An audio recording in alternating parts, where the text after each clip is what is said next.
David Ratner has over 25 years experience. Hold on, false start. Struck the right false balance start. between present. David Ratner has over 25 years experience in book publicity, thought leadership, and publishing industry consulting. He is a former president of one of the country's largest book public relations agencies, where he worked with leading publishers and hundreds of best-selling authors from all genres. Today, most of David's clients are in the business space, and he helps them utilize their books to grow their revenue and client base. He's been a featured speaker at a number of publishing conferences and is well respected for his knowledge of the industry. David, welcome. Hey, Eric, thanks so much for having me here and for the kind intro. Appreciate it.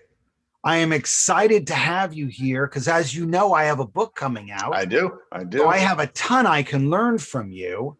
And today, we're going to dive into the business of marketing and publicizing books, sure. Audiobooks and ebooks.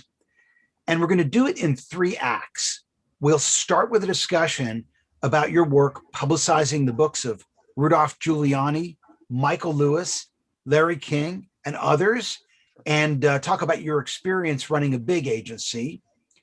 Then we'll take a look at how book PR works, the inner workings, the mechanics of the process, how much it costs, and how to hack the New York Times bestseller list.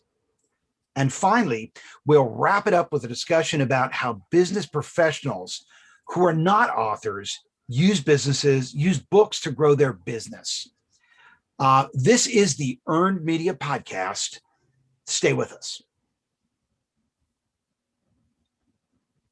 Act 1, the business of public relations for books. We're talking to David Ratner, who has been a book publicist for 25 years and has worked with some of the biggest authors in the world. Starting with Rudy Giuliani, right? You were Rudy Giuliani's publicist.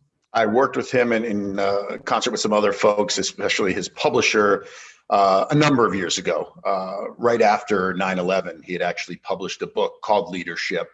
And I was fortunate at that time to spend a significant amount of time with him, helping to publicize the book and some of the initiatives that he was involved with at that time, for sure.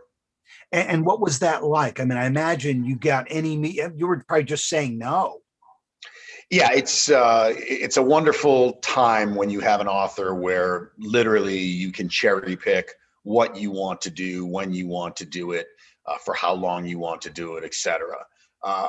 Look, the Rudy Giuliani that I knew and spent time with that, many years ago, maybe not the same person that he is today. At least my perception is a little bit different. But at the time, right after 9/11, he was one of, if not the biggest presence in the United States, sort of as a voice for the country after 9/11. And it was pretty amazing to spend some time around him during that time. His presence was awesome, truly just commanded respect from everyone that was around him. And while people were certainly deferential, he was always open to conversations and ideas. And so it was, I felt privileged at that time to be able to spend some time with him and be part of what he was doing. What was the name of that book and how did it do? So his book was called Leadership, and it was a New York Times bestseller, and deservedly so. Immediately, immediately. Yeah. Again, you have to remember the timing for Rudy was unbelievable in terms of having a book come out. It obviously it was coincidental. It wasn't intentional that it was coming out, post 9/11. But if you do remember just what a presence he was post 9/11, he was kind of America's sweetheart at that time. So you also, I'm a huge fan of Michael Lewis because he does such a great job taking these sort of subjects that you wouldn't think are going to be interesting and making them really dramatic and compelling. Right. Which of his books did you work on? So did a little bit of work on Moneyball and a little bit of work on The Big Short.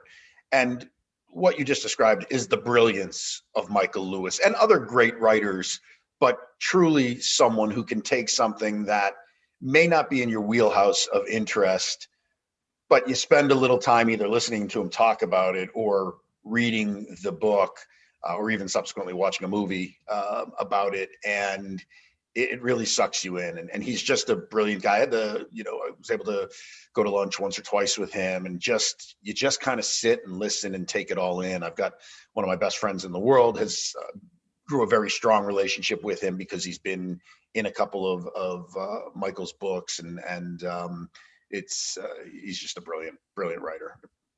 When you think about, the types of media that are available to authors of that level, right? You can book them on television, you can book them on radio, you can get them print coverage in national dailies, right, or, major monthly publications, or you can do online stories as well. Right. Of those four, which one tends to sell the most books? Well, it's a great question. I mean, look, when you can play at the A level, which Michael Lewis can play at, when you can get on 60 Minutes, when you can get on a morning show. Michael lives in the financial world as well, and so be featured on any and every program on CNBC. That's truly, truly powerful. When you're Bruce Springsteen and you're releasing a book, you're building what I would call a top-down campaign, where you can do 60 Minutes, a morning show, a nighttime talk show, Jimmy Kimmel or someone along those lines. That's really where you're going to get the most, a big New York Times feature, things along those lines. 15 years ago, 10 years ago, it was Oprah, right? I mean, Oprah was the biggest guarantee there was. It's a little bit, there are less of those guarantees today. It's really a more complex puzzle, which we'll probably get into at some point. But when those A-list hits are really the biggest drivers for sales, for sure. It's interesting because when I'm watching television or consuming any sort of electronic media, podcast or radio or over-the-top programming, anything, the likelihood that I'm going to remember what I heard and buy it, for me, is a lot slimmer than if I'm reading an online article and there's a link. Right. And so my assumption would be that a hit in The Guardian would be better than 60 Minutes, just because, I think they've got 500 million uniques a month now. Right. But that's not the case, right? Well, it is and it's not, because bear in mind, if you see Michael Lewis on 60 Minutes, you're going to see him somewhere else also, right? You're going to get, for a book like that, you're going to get multiple exposures to that person. So it's going to be a lot easier to remember that person, and it becomes a destination buy for you. Like you want it, so you're going to go get it. You're not going to forget it if it's at the Michael Lewis, Bruce Springsteen, those kinds of levels.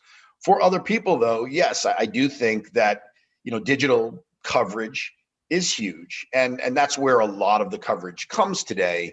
And having those links, that quick access, is really valuable as well.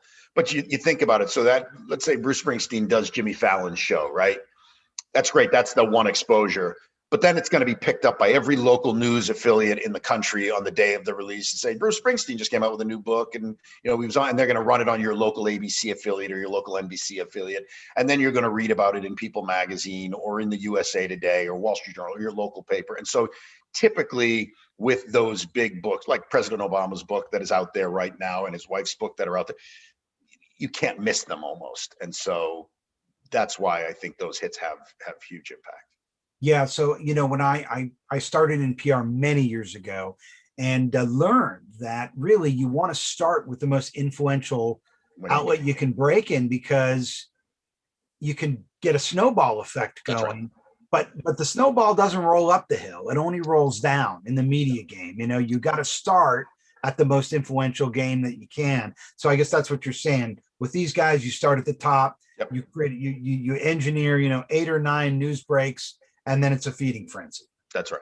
Right. I mean, look, that's only the case for probably 2 to 3% of books that get released, maybe even less than that. Most of them are what I would call a bottom-up campaign, where you really have to, generate more broad-based coverage to try to get to that pinnacle. Now, you said earlier, and I don't want to forget to come back to this. So Sure. let's just cover it now. You said, when you're talking about media, you said it's become a lot more complicated now. Yes.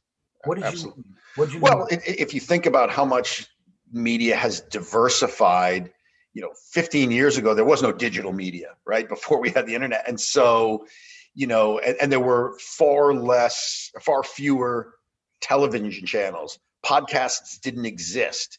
So media has become so watered down in some ways. There are so many outlets to go to. So there are very few, those A-listers, that maintain the same level of influence that they once had. And people don't read newspapers anymore. They get their information online. There's just so many different sources of information out there. And that relates to books. It is much harder to sell books today because anything you're writing about, if somebody wants a 3-minute summation on it or a 5-minute summation on it, they can look it up online, right? If you're writing a personal finance book today, that's great. But if you Google personal finance or personal finance tips, there's probably 2 million entries that come up now. And so people can get information in so many different places that it becomes watered down, and media is a part of that for sure. I want to dive deeper into that, but first, I just want to, I know you worked with Stephanie Seymour. Yeah, I did. The supermodel. Yes. Yeah. And what book did you do for her? She wrote a dummies book, a modeling for dummies book. And she's a perfect example of, and I know we had talked about how challenging sometimes these people can or are not to work with. What I've found in many cases is it's not the person themselves. It's those that are around them who are difficult. And when I say difficult, I don't mean it in necessarily a negative context, right? They are the keepers at the gate, right? They are there to protect the person that they are working with. But, when for instance, we were doing a TV satellite tour with her, and we were given a list of very specific foods that she needed to have there, and she would only eat this and eat that. And I just remember being in a break and at one point and saying to her, look, are you hungry? We have X, Y, and Z here for you that we brought in from these different places. And she said, yeah, I just want 3 cheeseburgers from a place down the street that she loved. And it was like, you spend all this time preparing and getting all these orders, and then this beautiful woman who you think is a supermodel, who's not, is super careful about everything. She wanted 3 cheeseburgers from a place down the street. So it was great. She was very sweet. What are the biggest challenges of handling PR for well-known authors and personalities? I think it's sometimes the people around them. It's trying to get answers sometimes. And I think B, it's the demands on their time, right? So they don't look, when you're promoting your book, Eric, you're going to talk to most people who want to talk to you in a certain sense. Whereas these high level people can only commit a couple days or maybe a week at most. And so you have to say no to a lot of places that are really interested. And so it's kind of just designing the right schedule, for them that fits what they're looking to do and what you have available to you, from them, with it. But again, I've worked with a lot of celebrities over the years in different ways. Most of them from a personality perspective have been great. Again, sometimes it's the people around them that make it more of the challenge. Well, listeners of this podcast will know that I talk to a lot of authors around climate change. I've spoken to David Pogue and Michael Mann and Naomi Oreskes, who have all written books about climate change. And, I tried to get Bill Gates, who has a book now about climate change. And I want to, just to break it to my listeners, I did get the formal rejection letter from his people. So I regret to say Bill Gates will not be coming on this podcast, at least not this time around. Well, I take the positive out of it that you got a response, because a lot of times you don't. So you can at least say that. Is there anything I could have done to have gotten him to say yes? In all candor, probably not at this point. I mean, again, if you think about the demands on Bill Gates and his time and how many Eric Schwartzmans there are out there who would love access to him. It's, he's going to be very selective about what he does. And it's got nothing to do with you or the next person who wants him.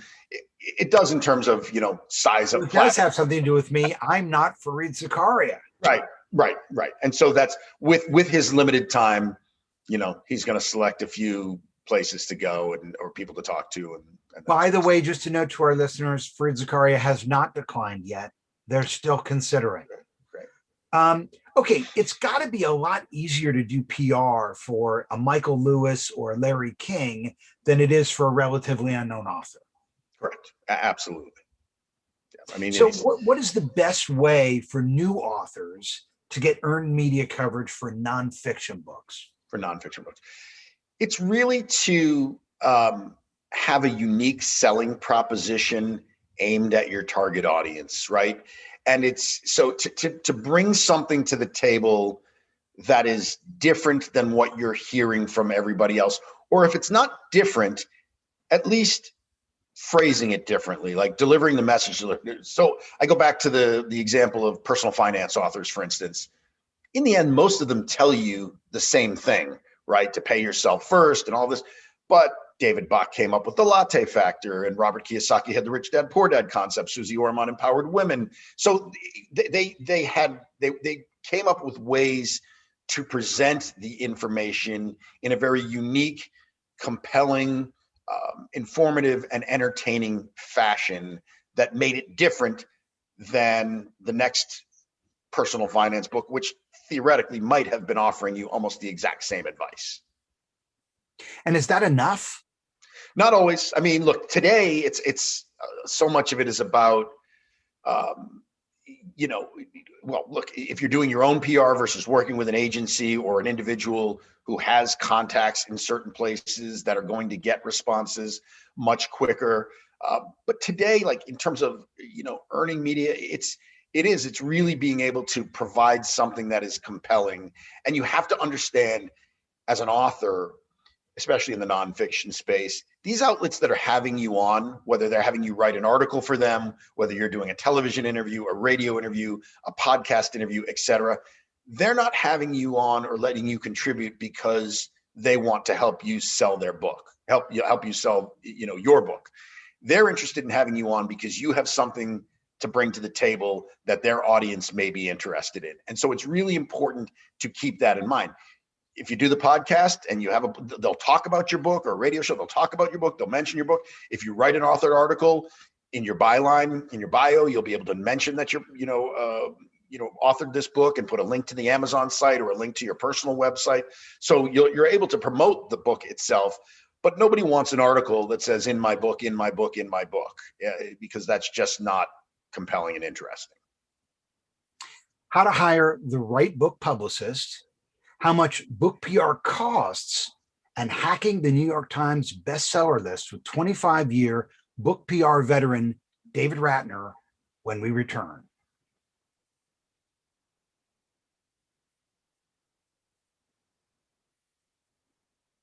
Act 2. Public relations is a mystery to so many, and book PR an even bigger mystery than that. In this act, we're going to talk about the inner workings of an effective book PR campaign with David Ratner, book publicist to Rudy Giuliani and Michael Lewis and many others. David, if a first-time author needs a publicist to promote their book, where should they go to find them?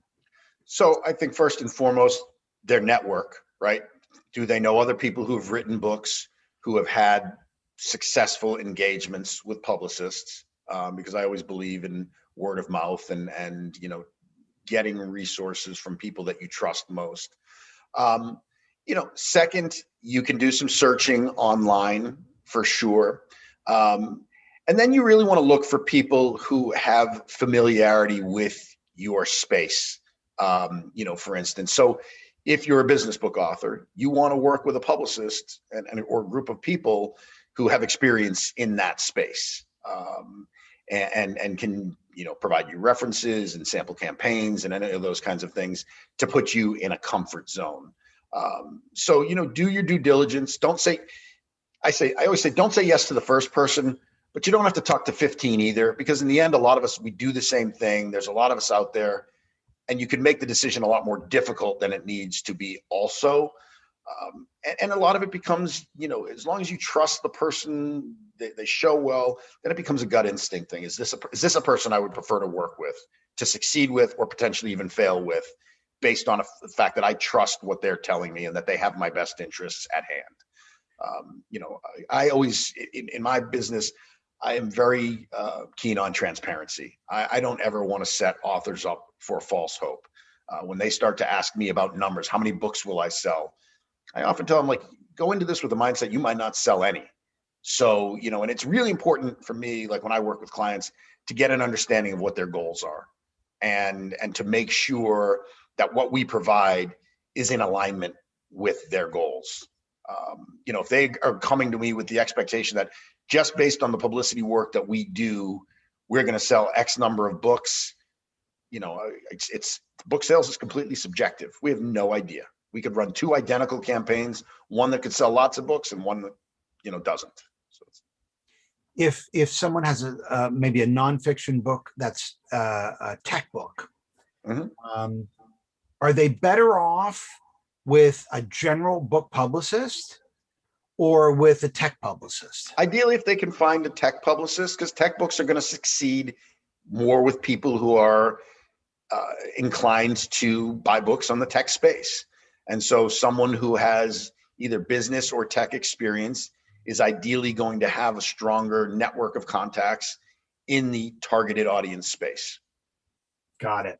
Now, what advice would you have for authors who are interviewing book publicists? What specific questions should they ask? So I would ask them for realistic expectations. What do you think you can do with this book? What do you think the results might be like? I wouldn't ask them to guarantee things, because that's a hard thing to do. I would make sure that they have a clear understanding of your goals. I would certainly ask them for references to get an idea of what an experience working with you, with that publicist, what that might look like, and maybe even get some results from some of those people that you talk to. I would ask them what challenges they expect to face. What are the challenges that we should face out there, that we're going to face out there together, and really dig in to make sure you feel like you're dealing with someone who is giving you honest answers and not just chasing a client. I always say, like, for me, again, and I don't want to bring it up, but I work with a partnership mentality, not a vendorship mentality. I want to make, if we work for a 4-month campaign and we get to the end of 4 months and I kind of look at it and say, well, we had a nice campaign here, but we should have gotten a little more. We're going to work a little bit more for you to make sure you get value for the dollars that you spend.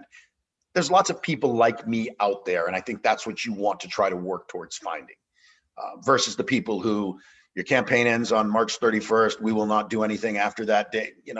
I just don't operate that way. And I think the good publicists who are in the space out there, who work with that same mentality, there are a lot of us. So let's role play this for a minute, because I have a book coming out. Yep. Let's say you're my publicist. Yep. And it's our client kickoff meeting. What is the process for publicizing my book? How is it going to work? So first things that we're going to do is we're going to do a little bit more of a discovery. Okay. So you've got your book. We want to learn more about your business practices. We talk about your goals. Okay. And we want to get a better understanding of your goals.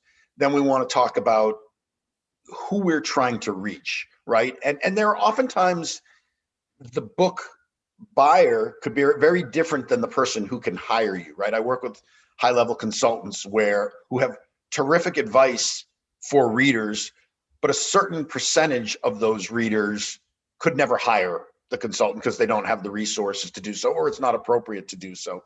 So we kind of do an evaluation of the different audiences and what messages are going to be most germane to those audiences.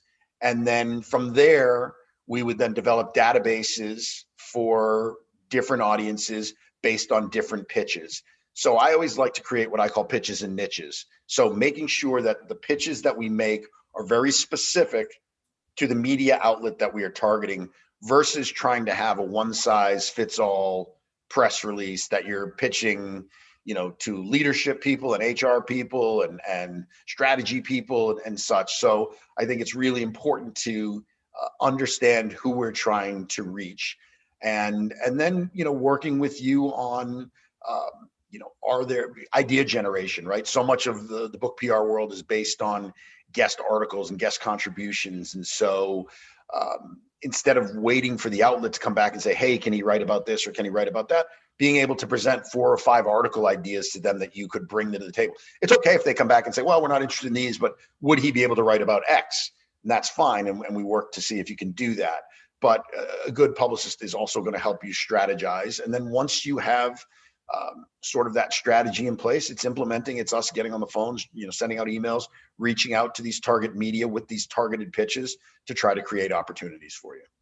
So when you're shopping guest bylines or excerpts, you're actually going to show up with 4 or 5. You're not going to say, hey, here's the one we think is right for you.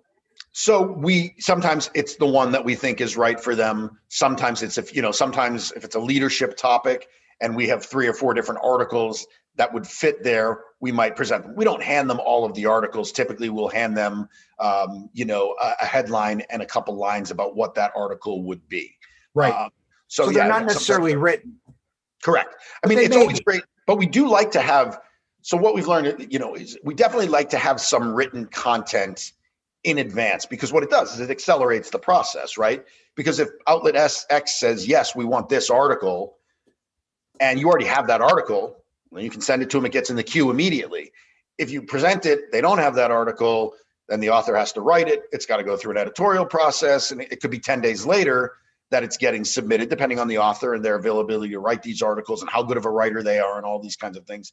So, in our world and the way we work, if you write it, we will find a home for it. We'll clean it up. We'll make sure it gets into really good shape, and content is king. And so if you provide us content, we'll find homes for it. So there's never enough content, at least for us, the way we operate. So having some pre-written in advance is definitely beneficial because it does accelerate the process. And what it also does is gives a good publicist the opportunity to repurpose something, right? So you may have written an article, got accepted somewhere. Most outlets want original content, and sometimes they'll put them through Copyscape to figure that out. But we may be able to change 120 words or 150 words of the article. We may be able to change the headline. Maybe we change one tip, and all of a sudden we've got a new piece of content again that can be repurposed and sent to another outlet.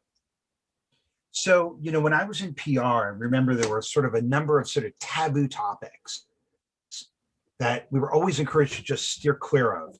At the time, they were religion and gun control and abortion. Tobacco. Yeah, stuff like that. And, I mostly as a result of, I think, probably the murder of George Floyd, and having read pieces like the 1619 Project by Nicole Hannah Smith, and also having read works by Van Jones and James Foreman Jr., have really only in the last maybe 3 years woken up to systemic racism. Mm-hmm. As a white person, I could easily just look the other way and not have to deal with it and just say, oh, there's no racism anymore. That's over. Right. But I've realized, over the last 3 years that it's totally systemic, and it, runs through every part of our country right now. And it's a problem for everybody, I think. So, and I am an advocate of raising awareness for that. Good. Great. And I like to do that. I'm not afraid to talk about it. I was at first, but mostly on this podcast, I right after the incident, I had a panel on racism and diversity, and I said to one of the panelists when I was setting it up, I didn't want to moderate it because I was scared. And she said, no, you have to moderate it. You're going to be the one to moderate it. And I did. And it's sort of this whole thing has woken me up to it, right?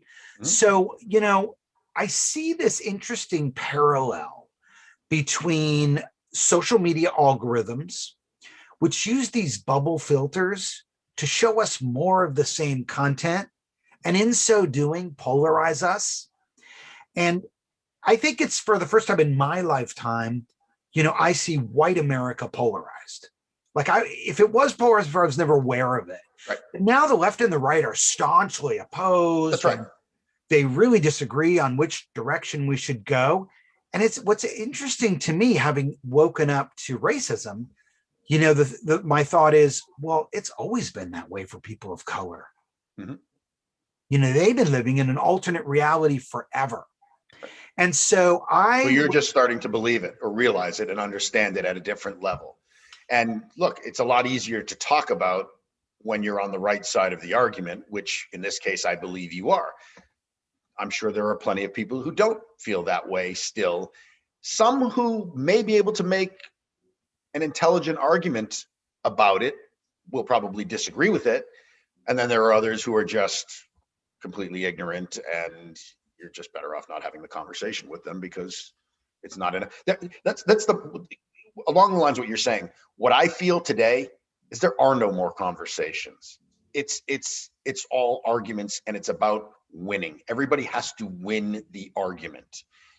Sometimes it's okay, and I say this to my wife, I say this to my kids. Sometimes it's okay to agree to disagree, as long as you can do it collegially, and you're at least willing to listen to what the other person has to say. In the end, you may walk away and say, look, that guy just doesn't get it.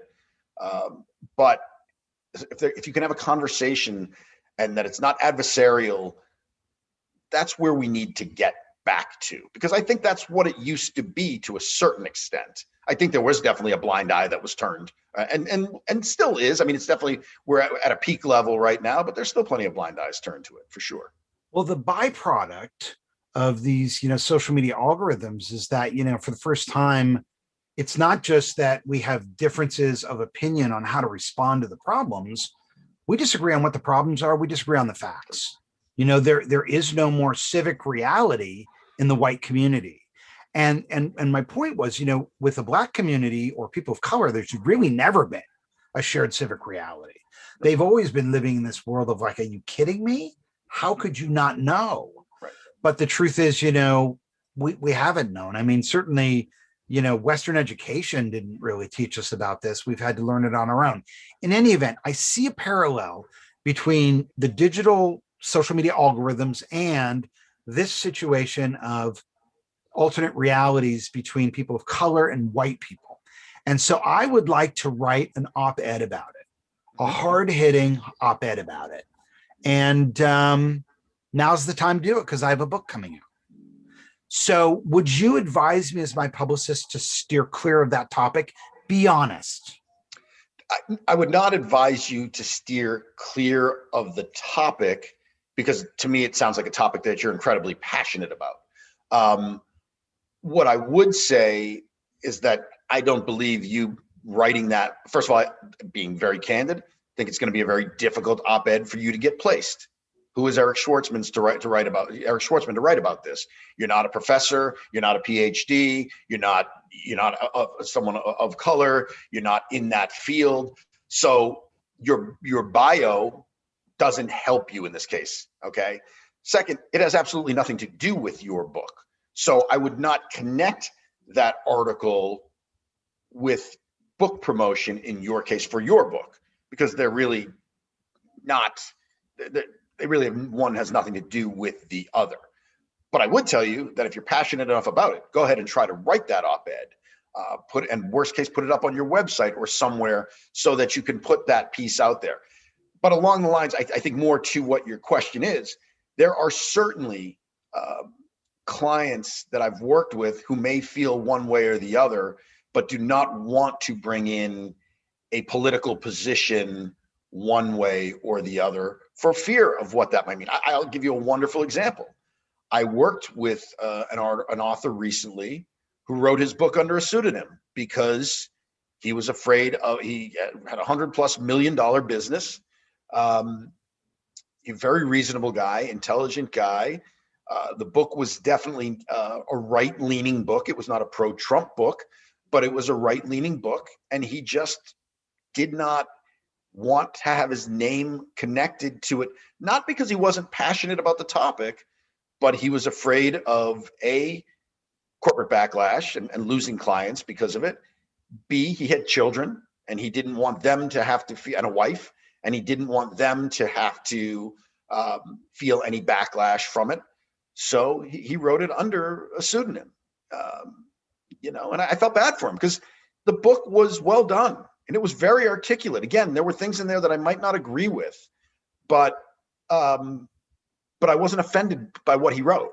And so it is a challenge these days. I mean, I think we are in some ways self-limiting, putting, governors on ourselves because we don't want to isolate ourselves from potential clients, potential friends. I mean, look how many friendships have been ended just over the past 4 years over politics.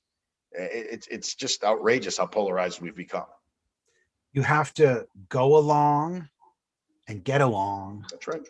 To get ahead. That's what I tell my kids every day. And so if your objective is to take care of yourself first, then you're not incentivized to be an upstander. That's right. And talk about these things. If on the other hand you're willing to take a stand, you look at somebody like Billie Holiday, who took a stand, and knew her worth.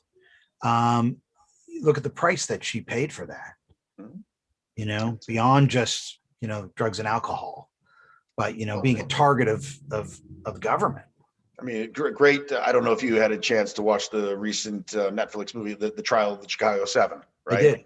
Yeah. And what did Abby Hoffman say in there when he was joking about the price that he would pay to be able to, I think, to demonstrate in Chicago. They were, or $150,000, and he'd go away. And they said, what's the price you would truly pay? And he said, my life. I would pay for it with my life. So it's, it was a true exhibit of his passion.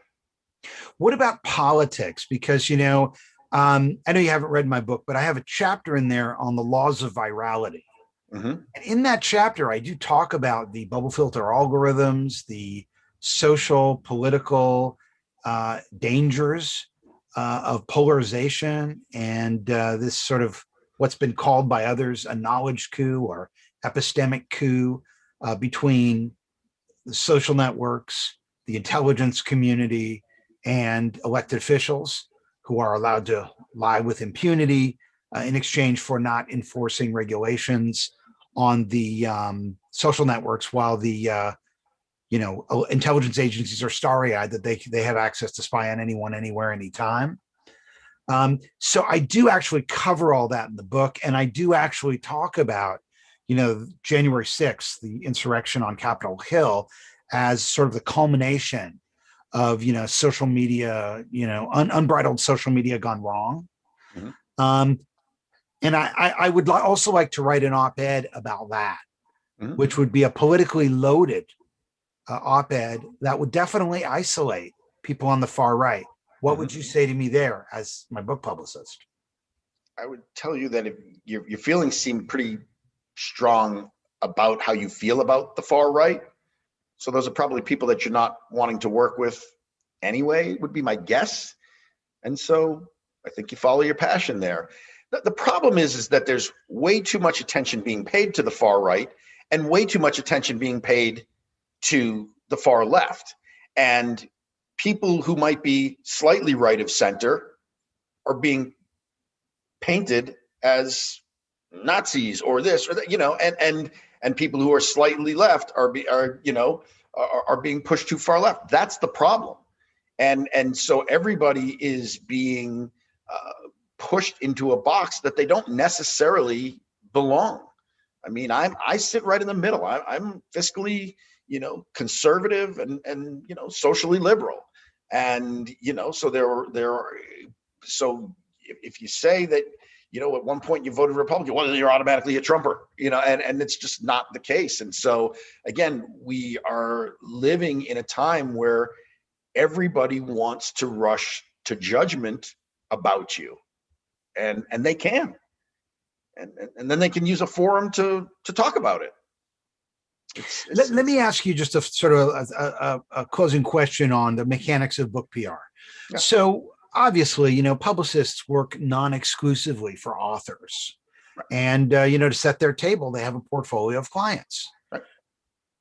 How can you, what would you tell the author who says, I want to be the one that gets the grease?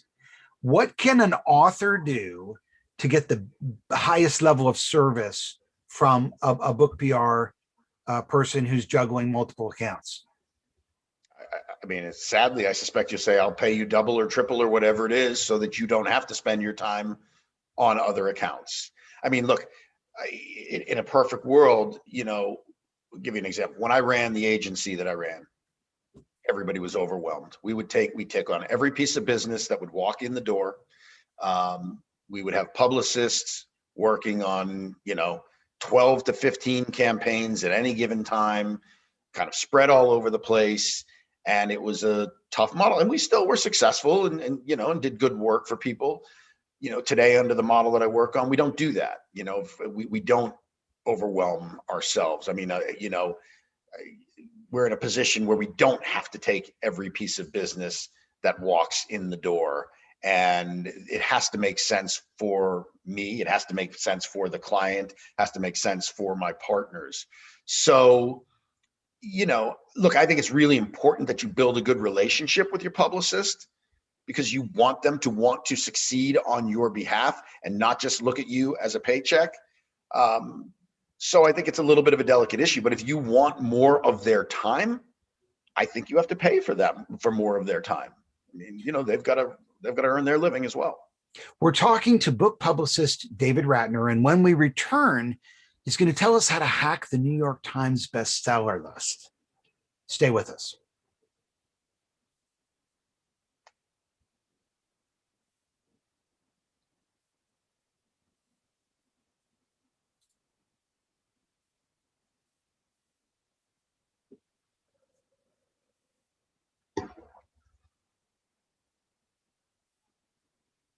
Act 3. Google has an algorithm for determining search rankings, and the New York Times and the Wall Street Journal have algorithms for determining bestsellers. In this act, we'll dive deep into reverse engineering those algorithms with our guest, publicist David Ratner. David, is it possible to buy a New York Times bestseller? It is, and it's done often, and has been for a while. It becomes more difficult each year as the Times, I think, rightfully so, does a good job of trying to stay on top of how they manage their lists and create their lists, but it does still exist. How does it work? How does the New York Times decide what is a bestseller? So in its simplest form, and it's not that simple anymore, and I'll be candid with you, I don't know the exact formulas anymore because they're changing, but bestseller lists typically are done on time-based algorithms. So if you sell X number of books in X period of time, that is what is counted towards lists, okay? So for instance, on Amazon, if you sell 25 books in an hour on a randomish topic, in a particular category, so Amazon has multiple categories. So you could be a leadership book that's in leadership, and then there's subcategories of management, sales management, all these different things. And if you're registered within those categories, which typically the publishers do, or if you're self-published, you can select those categories, and you sell a certain amount of books in a certain period of time, your Amazon numbers are going to spike. And so if you look at books, it might say your total Amazon ranking is 59,000, but you're number 3 in leadership, number 27 in sales management, and what have you. And it's all based on time-based algorithms. It's similar with the bigger lists, right? It's how many books do you sell in a given week to make those lists, but there's also a formula within that. So back in the day, an author could buy 10,000 copies of their own book from a single retailer, and it would count as 10,000 copies, and that would be applied to your sales numbers. today you have to sell X number of books through digital retailers, traditional retailers. They have to go to X number of zip codes and X number of area codes to really make it seem like they are truly sales being spread out throughout the country. So again, if you go on Amazon and buy 500 copies of your book, it will not count as 500 copies towards any of these lists.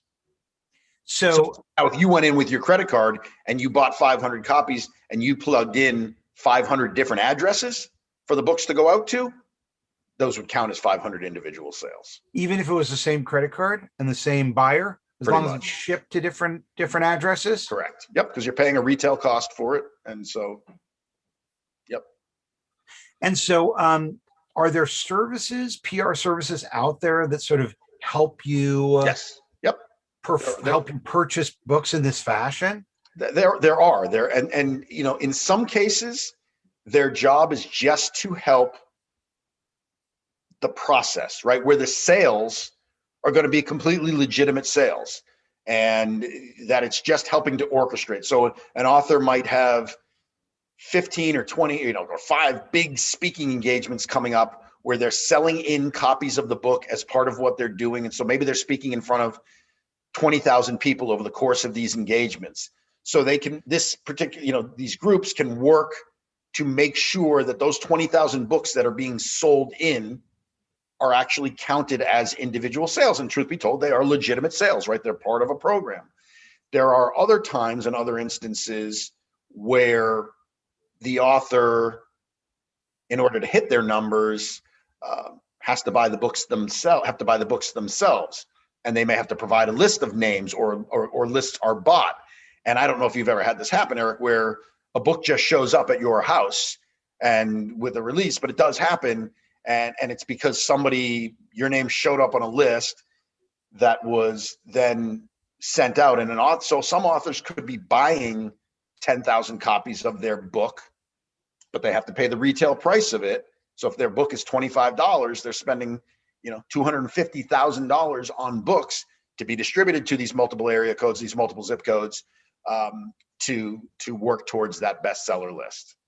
So if I've got 3 speaking gigs lined up, yep, and I'm going to sell 20,000 books, yep, to the conference organizers in exchange for, you know, comping my speaking fee, yep, and I go to one of these outfits to orchestrate the sales, you're telling me how are they possibly going to purchase each one?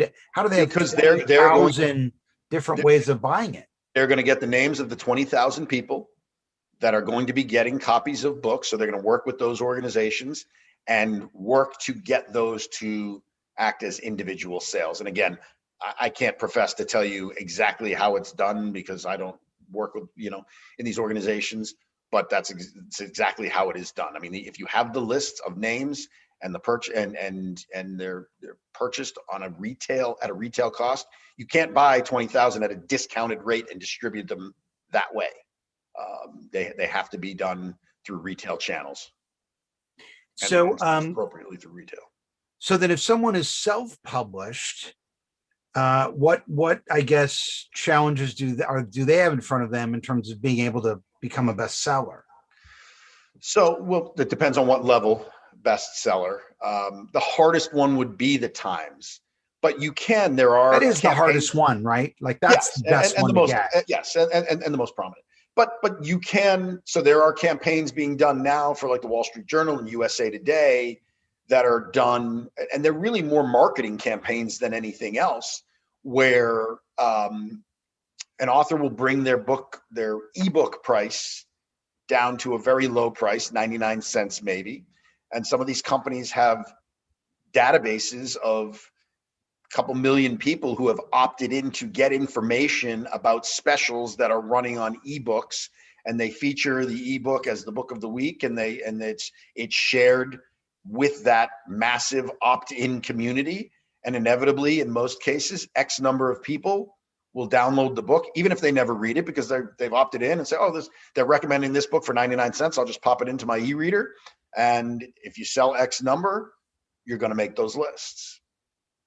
Not the Times. The Times doesn't count ebook sales. If a list has an email list has millions of subscribers, that's going to be a name brand list, right? I mean, people are going to know what that is. Sometimes it's accumulation of different lists, right? So some of these companies have relationships with these list companies, so they're able to pull together the top 5, 6, 7 lists together in one versus just one singular list that exists. If someone wants to go after one of those people and try to hire them, who are they?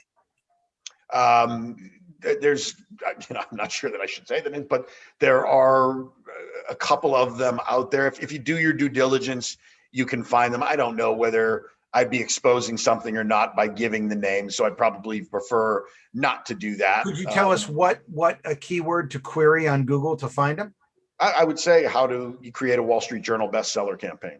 I see. New York Times. It's the information is not hard to find if you do a little due diligence, out there. What's the best way to go? Self-publishing or working with a major publisher? Well, if you can work with a major publisher, that's always a nice avenue to go down. Getting a book deal with a major publisher is very difficult today, right? So they're really looking for people with platforms in place that can help drive book sales as well. So it's a very interesting time. There are a lot of authors. I'm going to talk about the business space, the nonfiction space a little bit more because I know that better. I don't spend a lot of time working in fiction, which is a very different animal. But if I'm someone with business books, in the end, the sales, and the Michael Lewis's aside, right, who's a big A-list author who writes in the business space. But if you're writing about leadership, management, digital transformation, strategy, diversity and inclusion, HR and training, all of these different things, if it's going to fall on you to sell the books, right? The impetus, that's why I have so many clients. It's not the publishers hiring me, it's the authors hiring me, because the publishers just don't spend a lot of time doing the publicity work. And so if you're someone who knows that you can sell a lot of books on your own, why not work either self-publish or work? There's a lot of what are hybrid publishers who do a great job where your royalty rate is going to be significantly higher and you can make a lot more money on your books than if you sell them through a traditional publisher. If you self-publish or a hybrid publisher, you have significantly more control of the entire process. You still own your content, okay? You can do it at a pace that you want it to, and you just have, so like in these hybrid publishers, and I work with a number of them, there's some really great ones out there. They act like a traditional publisher. They provide all of the distribution services and the editorial services and the design services and all those kinds of things. And they get you set up with Barnes and Noble and Amazon and Kobo and all these other outlets. And they actually do some optimization with those sites, those kinds of things. But you're paying a fee to do that. But you're also a client. And so you're going to get much more better response rates, and you have a lot more control than if you work with a publisher who you're kind of at their whim. Like, oh, well, we need to push your book back 3 months. I don't want to push my book back 3 months. Well, we have to push your book back 3 months. You don't have that much control. You might love chapter 14 in your book. They might not, and say, we're taking chapter 14 out. We don't think this is really what we want to be doing. And so it just depends. If you can get an A-list publisher on board, the Simons, the Harpers, the Randoms, the Hachette's, places like that on board, and they are supportive of your book. If you've gotten a nice advance and they're supportive of your book, they're going to do a really nice job for you. If you are a small fish in a big pond, it's a little bit harder. So it really depends.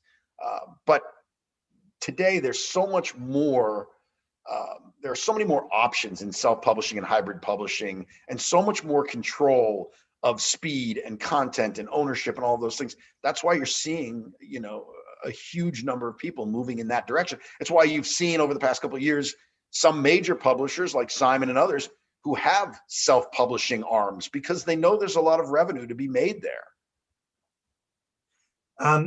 talk to us for a moment, if you would, about this sort of growing area of audiobooks. I'd like to know, one, particularly for nonfiction authors who are writing about an area in which they specialize, one, do you think it's important to record an audiobook? Two, what is the role of an audiobook in a PR campaign? And three, what kind of sales should authors expect for audiobooks versus ebooks or print books? So I think it's a nice thing to have look. In an ideal world, you have your book available in every format. So you've got a printed version, you've got a digital version, and you've got an audio version. So I think that's a nice thing to have. How they're used in publicity, they're not really. We just can let people know that it's available in audio, but we don't really promote it. The fact that there is an audio book, that's not a big differentiator. So it's not really a critical factor.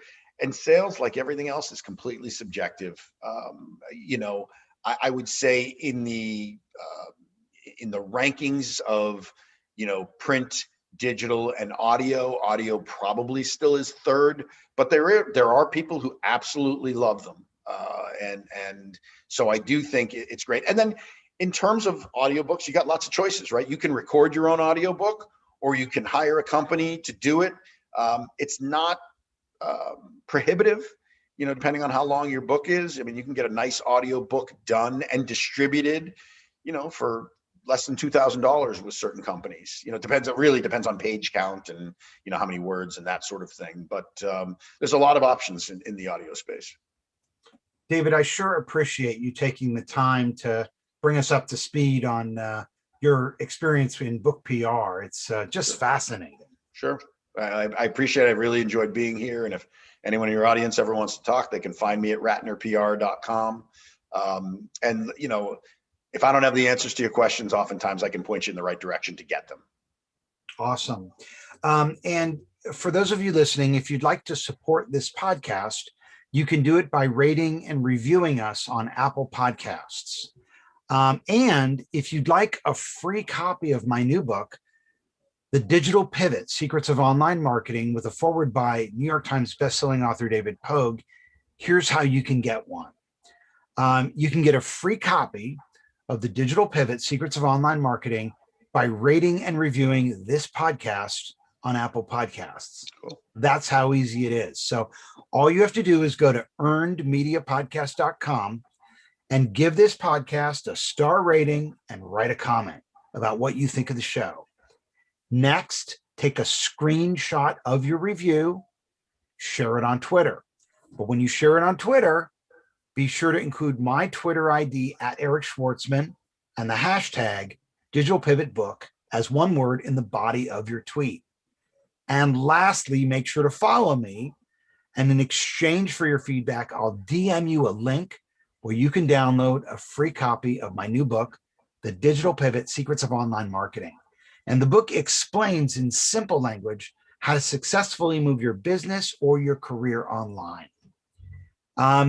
And David, give us your website, your contact information. If someone wants to get a hold of you, what's the best way to do it? Easy enough. Website is ratnerpr.com, RATNERPR.com. And you can reach me, David at ratnerpr.com. Easy enough to find. And happy to talk to you anytime.